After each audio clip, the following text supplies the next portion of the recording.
ED की शिकायत लेकर क्या कहेंगे सर? क्या करेगा इलेक्शन कमीशन? इलेक्शन कमीशन और ईडी में कोई ज्यादा अंतर नहीं है ना, दोनों भी तोते हैं बीजेपी के। इलेक्शन कमीशन का अनुभव हमने लिया है। यहाँ शिवसेना पार्टी जो बाला साहब ठाकरे जी की, उद्धव ठाकरे जी की लीडरशिप में ऐसे उठाकर दे दिया गद्दारों को, बेईमान लोगों को, तो चाहे इलेक्शन कमीशन हो चाहे ईडी हो, ये सभी संस्थाएं अभी सत्ताधारी पार्टी, चाहे बीजेपी हो या चाहे और कोई हो, उनके लिए ही काम करते हैं। जिस तरह से 5 राज्यों का चुनाव जो चल रहा है और उसी वक्त ईडी को साक्षात्कार हुआ कि राज्यों के जो प्रमुख लोग हैं अपोजिशन के, बीजेपी विरोधी, हाँ, उनके कोई इकोनॉमिक ऑफेंस है क्या, महादेव ऐप्स, ये वो, तो आपको पहले नहीं ये पता था कि आप थोड़े रुक नहीं सकते? हाँ, लेकिन इस देश में जो चल रहा है ये अभी 2024 तक ऐसा ही चलेगा। जैसे जैसे लोकसभा के चुनाव आएंगे और बढ़ेगा, चाहे महाराष्ट्र हो, चाहे छत्तीसगढ़ हो, राजस्थान, मध्य प्रदेश, पश्चिम बंगाल, जहां बीजेपी की सरकारें नहीं है और जहां बीजेपी हार रही वहां ईडी जाएगी और वहां इलेक्शन कमीशन भी ज्यादा सक्रिय होगा बीजेपी के विरोधियों के लिए। अगर ये इलेक्शन कमीशन संवैधानिक अधिकारों का और मर्यादा का पालन करते तो बाला साहब ठाकरे जी की शिवसेना, जो लोग हमसे बाहर गए हैं छोड़कर, कुछ विधायक, उनके हाथ में नहीं देते। तो इलेक्शन कमीशन में शिकायत करके आप क्या करोगे? ना आप राष्ट्रपति के पास जाकर न्याय मिल सकता है यहाँ, ना इलेक्शन कमीशन। बस आप एक ही उम्मीद है, देश का सुप्रीम कोर्ट, बस। तो मणिपुर में हिंसा कश्मीर से लेकर मणिपुर हो गई है और चल रही है, उसका ऊपर कोई बोल नहीं रहा है। प्रधानमंत्री मोदी जी जो 5 राज्यों के चुनाव में प्रचार कर रहे हैं, अमित शाह जी गृह मंत्री 5 राज्यों में घूम फिर रहे हैं, मणिपुर और कश्मीर पर बोल रहे हैं क्या? दर दिन वहां हत्याएं, हिंसा हो रही है। हाँ, दूसरों को ज्ञान बांटकर फिर रहे हैं ना, लेकिन अपने नियंत्रण में जो राज्य है, जहां अस्थिरता है, जहां हिंसाचार हो रही है, पुलिस के ऊपर हमले हो रहे हैं, पुलिस की हत्या हो रही है, उसके ऊपर ना प्रधानमंत्री बोल रहे हैं ना अमित शाह जी बोल रहे हैं, तो कौन बोलेगा? महाराष्ट्र में भी यही चल रहा है। सर, मुख्यमंत्री का एक वीडियो वायरल हुआ है दिल्ली में गाना गाते हुए, तो क्या हो गया? अगर किसी राजनेताओं में ये हुनर है, ये कला है, तो गाना चाहिए। क्या वो आदमी नहीं क्या? उसमें कला है, अच्छा गाना गाते हैं, तो जरूर एक ऑल पार्टी ऑर्केस्ट्रा हम रखेंगे और उनका गाना हम रखेंगे। देवेंद्र जी अच्छा गाते हैं, मुझे मालूम है। सर, आरक्षण के मुद्दे पर महाराष्ट्र के मंत्री ही आपस में भिड़ गए हैं, मराठा आरक्षण और ओबीसी को। अरे भाई, कैबिनेट में गैंग वॉर हो रहा है उस मामले पे, आपको मालूम है क्या? ओबीसी वर्सेस मराठा, इस मामले पर कैबिनेट में वॉर हो रहा है, कैबिनेट में गैंग वॉर हो रहा है। मुझे तो लगता है कोई मार खाएगा अंदर, एक दो मंत्री। इस तरह से पूरा माहौल बिगड़ गया है। कैबिनेट में जब बैठते हैं लोग, हमें जो अंदर से खबर आती है, एक दूसरे पर चलकर जा रहे हैं। ऐसा नहीं हुआ और मुख्यमंत्री का कोई नियंत्रण नहीं। एक छगन भुजबल हो, दूसरे सातारा के शंभू राजे देसाई हो, सभी और भी नाम मैं ले सकता हूं। इस राज्य में ये स्थिति कभी नहीं आई थी। आरक्षण का कोटा बढ़ाना चाहिए सर, कुछ राज्यों में देखिए बिहार में हो गया है, बिहार में, तमिलनाडु, बिहार और तमिलनाडु में हो गया है। अगर बिहार कर सकता है, तमिलनाडु कर सकता है, मुझे लगता है महाराष्ट्र कर सकता है, महाराष्ट्र कर सकता है। सर, नीतीश कुमार ने जिस तरीके से महिलाओं को लेकर, नीतीश कुमार जी ने उस बारे में माफी मांगी, लेकिन बीजेपी फिर भी उनका देखो, बीजेपी है, बीजेपी ने क्या कम बातें की है क्या अब तक?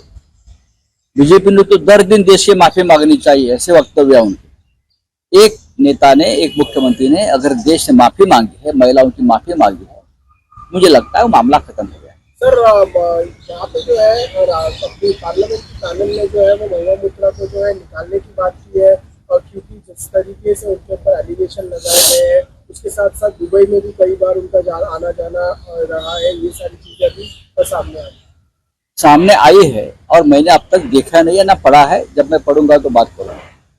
तर महाराष्ट्राच्या मंत्रिमंडळामध्ये आरक्षणाच्या मुद्द्यावर प्रचंड विभाजन सुरू आहे। अनेक मंत्री ओबीसी विरुद्ध मराठा असा वाद घमासान जे सुरू आहे ओबीसी विरुद्ध मराठा, हा महाराष्ट्र जातीपातीमध्ये तोडण्याचा फाडण्याचा जो प्रयत्न सुरू आहे त्याला यश मिळत आहे। याचं कारण असं की महाराष्ट्रामध्ये अत्यंत कमजोर, दुर्बळ आणि अस्थिर सरकार बसलेलं आहे। मुख्यमंत्र्यांना कोणी जुमानत नाही, मुख्यमंत्री लादलेले आहेत दिल्लीने, भाजपवाले त्यांना जुमानत नाही। माझ्या माहितीप्रमाणे सध्या जे काय युद्ध सुरू आहे ओबीसी विरुद्ध मराठा, कॅबिनेट मध्ये गँगवॉर सारखी परिस्थिती आहे, टोळी युद्ध आहे कॅबिनेट मध्ये या विषयावर। एखाद्या मंत्र्याच्या अंगावर दुसरा मंत्री धावून जाण्यापर्यंत परिस्थिती निर्माण झालेली आहे। या राज्यामध्ये असं चित्र कधीच नव्हतं। मुख्यमंत्री जर आपल्या मंत्र्यांवर नियंत्रण ठेवू शकत नसतील तर मंत्रिमंडळात प्रमुख म्हणून त्याला बसण्याचा अधिकार नाही। छगन भुजबळ एक बोलताय, शंभूराजे देसाई दुसऱ्या टोकाला बोलतायत, इतर मंत्री तिसरं टोक आहे आणि मुख्यमंत्री या विषयावरती मौन बाळगून। मनोज जरांगे पाटलाने 24 डिसेंबरची डेडलाईन दिलेली आहे। 24 डिसेंबर नंतर महाराष्ट्रात काय होईल हे कोणीच सांगू शकत नाही। जरांगे पाटलांनी मुंबईचं नाक बंद करण्याची एक जो इशारा दिलेला आहे तो या मुख्यमंत्र्यांनी गांभीर्याने घेतला नाही तर मला असं वाटतं या देशामध्ये महाराष्ट्राची बेआबरू होईल। इतकंच मी आता सांगू शकतो। सर, धनगर समाज के लोग भी कल भीड़ में निकले हैं, वो भी अपनी तरफ से ताकत दिखाने की कोशिश करें। आरक्षण का मामला हा महाराष्ट्र पूर्णपणे जाती पातीमध्ये विभागला आणि फाटला गेला। हे राज्य अशा पद्धतीनं कधीच झालं नव्हतं। याचं कारण गेल्या 7, 8, 10 वर्षामध्ये ज्या पद्धतीचं जातीय राजकारण महाराष्ट्रात केलं, आता लोकांना बाळासाहेब ठाकरे आठवतील पुन्हा एकदा। बाळासाहेब ठाकरेंची जी भूमिका होती ती सर्व मराठी माणसामधले जातीभेद गाडून आपण एकत्र असायला पाहिजे म्हणून शिवसेना स्थापन झाली। आज दुर्दैवाने ते चित्र नाहीये, नष्ट झाले। मुख्यमंत्र्यांनी असा आरोप केला की मंत्रिमंडळात है कि खोटी प्रमाणपत्र बनवले जाते हो रहे हैं, पुलिस की हत्या हो रही है, उसके ऊपर ना प्रधानमंत्री बोल रहे हैं ना अमित शाह जी बोल रहे हैं, तो कौन बोलेगा? महाराष्ट्र में भी यही चल रहा है। मुख्यमंत्री का एक वीडियो वायरल हुआ है दिल्ली में गाना गाते हुए, तो क्या हो गया?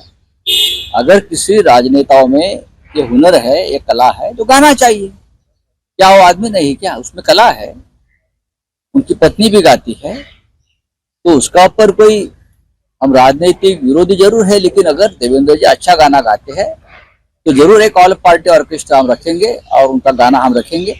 देवेंद्र जी अच्छा गाते हैं, मुझे मालूम है। सर, आरक्षण के मुद्दे पर महाराष्ट्र के मंत्री ही आपस में भिड़ गए हैं, मराठा आरक्षण और ओबीसी को। अरे भाई, कैबिनेट में गैंग वॉर हो रहा है उस मामले पे, आपको मालूम है क्या? ओबीसी वर्सेस मराठा, इस मामले पर कैबिनेट में वॉर हो रहा है, कैबिनेट में गैंग वॉर हो रहा है। मुझे तो लगता है कोई मार खाएगा अंदर एक मंत्री, 1-2 मंत्री। इस तरह से पूरा माहौल बिगड़ गया है। कैबिनेट में जब बैठते हैं लोग, हमें जो अंदर से खबर आती है एक दूसरे पर चलकर जा रहे हैं, ऐसा नहीं हुआ और मुख्यमंत्री का कोई नियंत्रण नहीं। एक छगन भुजबल हो, दूसरे सातारा के शंभूराजे देसाई हो, सभी और भी नाम मैं ले सकता हूं। इस राज्य में ये स्थिति कभी नहीं आई थी। आरक्षण का कोटा बढ़ाना चाहिए सर, कुछ राज्यों में देखिए बिहार में हो गया है, बिहार में, तमिलनाडु में, बिहार और तमिलनाडु में हो गया है। अगर बिहार कर सकता है, तमिलनाडु कर सकता है, मुझे लगता है महाराष्ट्र कर सकता है, महाराष्ट्र कर सकता है। सर, नीतीश कुमार ने जिस तरीके से महिलाओं को लेकर नीतीश कुमार जी ने उस बारे में माफी मांगी, लेकिन बीजेपी फिर भी उनका देखो, बीजेपी है, बीजेपी ने क्या कम बातें की है क्या अब तक? बीजेपी ने तो दर दिन देश की माफी मांगनी चाहिए, ऐसे वक्तव्य उनके। एक नेता ने, एक मुख्यमंत्री ने अगर देश से माफी मांगी है, महिलाओं की माफी मांगी है, मुझे लगता है वो मामला खत्म हो गया। सर यहाँ पे जो है अपनी पार्लियामेंट्री पैनल ने जो है वो महिला मित्रा को जो है निकालने की बात की है, और क्योंकि जिस तरीके से उनके ऊपर एलिगेशन लगाए गए हैं, उसके साथ साथ दुबई में भी कई बार उनका आना जाना रहा है, ये सारी चीजें भी सामने आई है और मैंने अब तक देखा नहीं है ना पढ़ा है। जब मैं पढ़ूंगा तो बात करूंगा। तर महाराष्ट्राच्या मंत्रिमंडळामध्ये आरक्षणाच्या मुद्द्यावर प्रचंड विभाजन सुरू आहे। अनेक मंत्री ओबीसी विरुद्ध मराठा असा वाद घमासान जे सुरू आहे ओबीसी विरुद्ध मराठा, हा महाराष्ट्र जातीपातीमध्ये तोडण्याचा फाडण्याचा जो प्रयत्न सुरू आहे त्याला यश मिळत आहे। याचं कारण असं की महाराष्ट्रामध्ये अत्यंत कमजोर, दुर्बळ आणि अस्थिर सरकार बसलेलं आहे।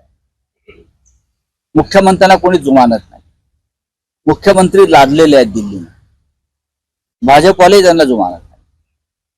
माझ्या माहितीप्रमाणे सध्या जे काय युद्ध सुरू आहे ओबीसी विरुद्ध मराठा, कॅबिनेट मध्ये गँगवॉर सारखी परिस्थिती आहे, टोळी युद्ध आहे कॅबिनेट मध्ये या विषयावर। एखाद्या मंत्र्याच्या अंगावर दुसरा मंत्री धावून जाण्यापर्यंत परिस्थिती निर्माण झालेली आहे। या राज्यामध्ये असं चित्र कधीच नव्हतं। मुख्यमंत्री जर आपल्या मंत्र्यांवर नियंत्रण ठेवू शकत नसतील तर मंत्रिमंडळात प्रमुख म्हणून त्याला बसण्याचा अधिकार नाही। छगन भुजबळ एक बोलताय, शंभूराजे देसाई दुसऱ्या टोकाला बोलतायत, इतर मंत्री तिसरं टोक आहे आणि मुख्यमंत्री या विषयावरती मौन बाळगून। मनोज जरांगे पाटलाने 24 डिसेंबरची डेडलाईन दिलेली आहे। 24 डिसेंबर नंतर महाराष्ट्रात काय होईल हे कोणीच सांगू शकत नाही। जरांगे पाटलांनी मुंबईचं नाक बंद करण्याची एक जो इशारा दिलेला आहे तो या मुख्यमंत्र्यांनी गांभीर्याने घेतला नाही तर मला असं वाटतं या देशामध्ये महाराष्ट्राची बेआबरू होईल। इतकंच मी आता सांगू शकतो। सर, धनगर समाज के लोग भी कल भीड़ में निकले हैं, वो भी अपनी तरफ से ताकत दिखाने की कोशिश करें। आरक्षण की मांग हा महाराष्ट्र पूर्णपणे जाती पातीमध्ये विभागला आणि फाटला गेला। हे राज्य अशा पद्धतीनं कधीच कुटी प्रमाणपत्र बनवले जातात ओबीसी असल्याची, कुटी असल्याची, आणि गावागावांमध्ये हे सुरू आहे, असं तुम्ही गंभीर आरोप केला। काय वाटतं आपल्याकडे काय? ना माझ्याकडे काहीच माहित नाही। छगन भुजबळ मंत्री आहेत, ओबीसी समाजाला ते नेहमी मार्गदर्शन करत असतात, त्या समाजाचे ते नेते आहेत। त्यांच्याकडे माहिती असेल तर त्यांनी पोलिसांकडे द्यावी, मुख्यमंत्र्यांकडे द्यावी, समोर ठेवावी। हवेत गोळीबार करून का उपयोग? काँग्रेस ईडीकडे गेलेला आहे इलेक्शन कमिशनच्या विरोधात। काय वाटतं त्यांना काही कारवाई होईल? इलेक्शन कमिशन काय कारवाई करणार? इलेक्शन कमिशन हे सीबीआय आणि ईडी प्रमाणे भारतीय जनता पक्षाचा पिंजऱ्यातला पोपटच आहे। ज्या पद्धतीनं शिवसेनेच्या बाबतीत महाराष्ट्रात इलेक्शन कमिशनने निर्णय घेतला हा पूर्णपणे केंद्र सरकारच्या दबावाखाली गेला। बाळासाहेब ठाकरेंनी स्थापन केलेली शिवसेना, उद्धव ठाकरे यांच्या नेतृत्वाखालची शिवसेना, इथे ठाकरे तिकडे शिवसेना हे असताना त्यांनी 20-25 आमदार इकडे तिकडे गेले म्हणून संपूर्ण शिवसेना एका फुटीर गटाच्या हातात ठेवावी, याच्यामध्ये इलेक्शन कमिशनची नियत आणि बिघडलेलं चरित्र दिसत आहे। अशा इलेक्शन कमिशनकडे जाऊन काय नाही मिळणार आहे? हे सगळे पोपट आहेत सरकारचे। शरद पवार हयात आहेत, पक्षाचे संस्थापक, आणि त्यांचा पक्ष अजित पवारला दिला जातो। इलेक्शन कमिशन पक्षाचा संस्थापक समोर आहे, तो बसला इलेक्शन कमिशन समोर, आणि त्या पक्षाचं चिन्ह, त्या पक्षाचं अस्तित्व मान्य करत नाही। इलेक्शन कमिशन आम्हाला लाभलंय आणि आम्ही यांच्या समोर न्याय मागायचा। मुंबईच्या ज्या शाखेला उद्धव ठाकरे भेट देणार आहेत त्या शाखेच्या जागी एकतर नवीन शाखा म्हणण्यास शुभारंभ करण्यात आलाच आहे, पण कालच त्या ठिकाणी कंटेनर शाखा बसवण्यात आली। एक लक्षात घ्या, काम सुरू करण्यात आले आहे। हे बघा, मुख्यमंत्री आणि त्यांच्या लोकांची जी माफियागिरी सुरू आहे ती औटघडकीची आहे। मी परत सांगतो, आज तुमच्या हातात सत्ता आहे, पोलीस आहे। बाळासाहेब ठाकरेंच्या काळात निर्माण झालेला शाखा तुम्ही ताब्यात घेताय आणि आता बुलडोजर फिरवताय। हा माज आणि मस्ती फार काळ राहणार नाही। आम्ही माननीय उद्धव ठाकरे, आम्ही सगळे चाललो 11 तारखेला, आम्ही जाऊ, पाहू ना काय होतंय ते, कोणाला दाखवताय मस्ती। माझा पोलिसांना काल इशारा दिलाय, तुमचा इशू होतोय, तुमच्या नोंदी होत आहेत, लक्षात घ्या। कोण काय करताय, कोण कोणाचा शेपूट म्हणून फिरताय सगळ्यात जुनी शाखा त्या भागातली आहे. कधी गेले होते एकनाथ शिंदे बांधायला? तेव्हा होते का एकनाथ शिंदे? आज जे ताबा घ्यायला जात आहेत त्या शाखेचा, बाळासाहेब ठाकरेंपासून ती शाखा आहे आणि तुम्ही फक्त सत्ता आणि पैशाच्या जोरावर ती शाखा ताब्यात घेताय, बुलडोजर फिरवताय. त्या शाखेमध्ये बाळासाहेबांची तस्वीर आहे, त्या शाखेत छत्रपती शिवाजी महाराजांचा पुतळा आहे. तुम्ही त्याच्यावर बुलडोजर फिरवताय. कोणाचं राज्य आहे? ते मोगलांचं राज्य आहे का? मोगलाई सुरू आहे इथे, पाहू ना.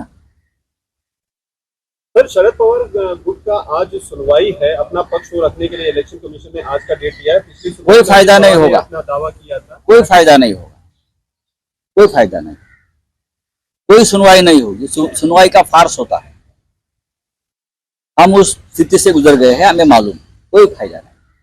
ये सब तोते हैं, डिसीजन पहले लिया जा चुका है. ये सब बीजेपी के तोते हैं, पिंजरे में बंद है. जैसे वहां से उनको बताया जाएगा वैसे वो बोलेंगे. तोते हैं सब.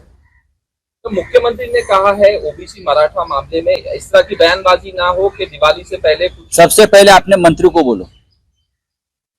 सबसे पहले ये जो मार्गदर्शन है, सलाह जो है, ये एडवाइस है, अपने मंत्रियों को दीजिए, अपने लोगों को दीजिए, बाकी हम देख लेंगे. Thank you.